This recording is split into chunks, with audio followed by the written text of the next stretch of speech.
I'm Madeline, and this is my video on science and slavery. Today I will explore 4 parts of history, from the creation of the most fundamental theories that direct how we view science to the development of the organized system by which it is practiced. Let's start by meeting the major players.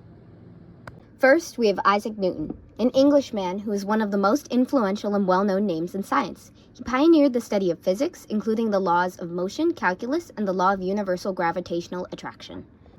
Secondly, meet Hans Sloane, an Irish physician and naturalist who dedicated his life to the collection and conservation of the natural world. Our last major player is Charles Darwin, an English naturalist whose theory of evolution changed the landscape of natural sciences forever. Lastly, we have Jean Richer and King Charles II of Britain, 2 minor characters who will widen our understanding of the others. One of the most brilliant minds of the 17th and 18th centuries, Isaac Newton has always been perceived as somewhat of a solitary genius. He spent his life away from the public eye and died alone, without much family or many friends. His life was instead dedicated to his studies, those of optics, theology, alchemy, and the subject for which he is most famous, physics. The infamous myth about Newton, where an apple falls upon his head and he comes up with his theory of gravity, directly reveals the underlying rhetoric that society uses to portray Newton's intellectual success, that he was a genius whose solitude amplified his intelligence and whose ideas came from the very world around him, from something as simple as an apple tree.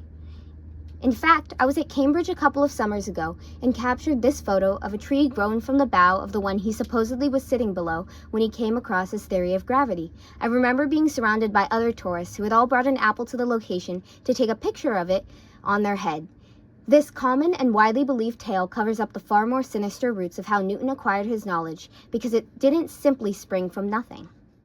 Much of his 1867 work Principia, which set the foundation for classical mechanics, was, according to an excerpt from historian James Poskett's Horizon, from explorers and astronomers traveling abroad slave trips and trading vessels.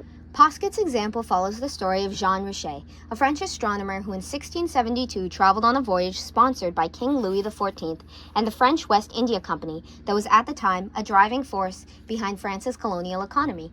Notably, Richer performed experiments with a pendulum clock, as he noticed it ran slow when he was in the French colony of Cayenne in South America and needed to be shortened to be accurate. Richer then went on another voyage, and traveling on a French Senegal Company ship to Gorée, a French colony in Africa. This island was a major hub of slave trade at the time, and Richer himself worked in a ship where below him, enslaved African men, women, and children suffered in cramped quarters. This observation was pivotal in Newton's Principia, where after defining that gravity was an attraction between 2 bodies and that is proportional to mass, he also concluded that the Earth was therefore wider around the equator, as gravity acted more strongly upon Richer's pendulums, so they ran slow. It was a horrific ship filled with enslaved peoples that brought Richer to the equator, and it was that same ship that allowed Newton to be able to deepen his theory of gravity. Newton's fundamental ideas didn't simply spring from his mind. They were based on empirical observations from, in many cases, the efforts of those whose success was based on the suffering of the enslaved. Much like Newton's theories rocked the world of physics in the 17th century, the ecological sciences would not be where they are today without Charles Darwin's theory of evolution.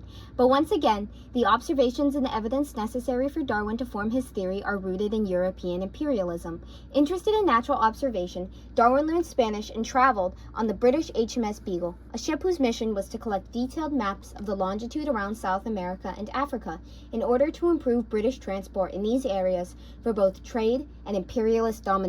In fact, in 1933, the HMS Beagle aided the British in obtaining the Falkland Islands from the Argentinian peoples.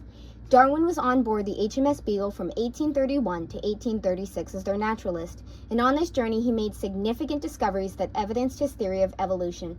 In Patagonia, a region of South America, Darwin observed fossils that looked similar but slightly different to the living species on the island, such as the giant sloth. From this, he deduced that species change over time, a theory that denied the fixity of species, the common explanation for nature at the time. Later, in the Galapagos Islands of South America, Darwin observed his well-known Galapagos finches, a species of bird that had separated onto different islands and developed differently shaped beaks. All of these observations led to Darwin's development of his theory of descent with modification in his groundbreaking book on the origin of species. Darwin's theory of evolution explains how species change over time because some characteristics are more advantageous than others, and that individuals that possess them become more likely to survive, reproduce, and pass on their traits. Darwin, in a personal diary, stated that the voyage of the Beagle has been by far the most important event of my life and has determined my whole career.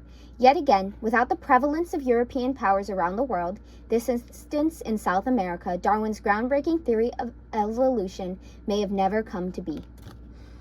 In 1660, the British King Charles II granted royal charters for the creation of two companies: the Royal Society, meant to bring together scientific minds to promote the development of science, and the Royal African Company, whose initial goal was to trade gold and precious materials in Africa, but soon devolved into being a major player in the transatlantic slave trade. Right from their creation, the two companies were seen as twin sister companies, whose intentions had a tendency to overlap.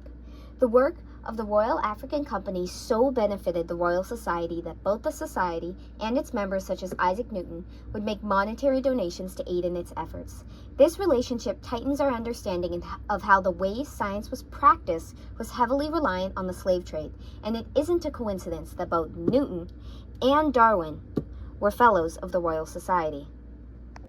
Irish botanist and naturalist Hans Sloane spent 15 months in colonized Jamaica as a personal physician to the British governor and on slave plantations.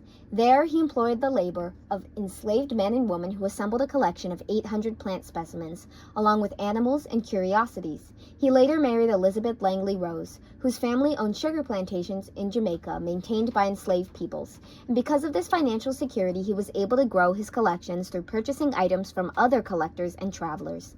By the time of his death, Sloane's collection consisted of 50,000 books and manuscripts, 30,000 coins and medals, hundreds of thousands of natural history specimens, hundreds of paintings and albums of prints and drawings, and thousands of ethnographic objects and antiquities.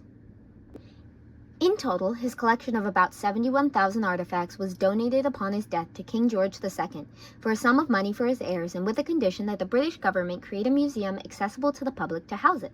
His collection became the basis of the British Museum in 1758, the Natural History Museum in 1881, and later the British Library in 1972. Sam Kean explains in his article Science's Debt to the Slave Trade how those institutes say it's difficult to put numbers on how many of their specimens have ties to slavery. Sloane believed in the Enlightenment ideals of free and accessible knowledge, and the museums that were built based on his collections perpetuated these ideals because the public was able to view them without charge. The growing widespread accessibility of scientific knowledge increased the public's engagement and interest in the subject, improving the impact of science on everyday lives and widening the scope of who saw science as their future passion. And so while this collection improved the world of science for those in Europe and the Western world, it was only possible because of the labors of enslaved people that Sloane was able to both start and expand his collection. The history of science is undeniably rooted in slavery, as we saw with esteemed names Newton and Darwin, the creation of museums, and the practice of science with the Royal Society. These may have defined the development of science as we know it now, but were deeply intertwined with the rise of the European empires and the business of trading human beings that came with it. It is inappropriate to document history through a lens that ignores the suffering that came with progress. History, and science history in particular, aren't always just beautiful and extraordinary. In fact, they rarely are. They are filled with the hardships of the indigenous and innocent peoples whose pain our history was born from, and these facts must be acknowledged for the documentation of history to be correct.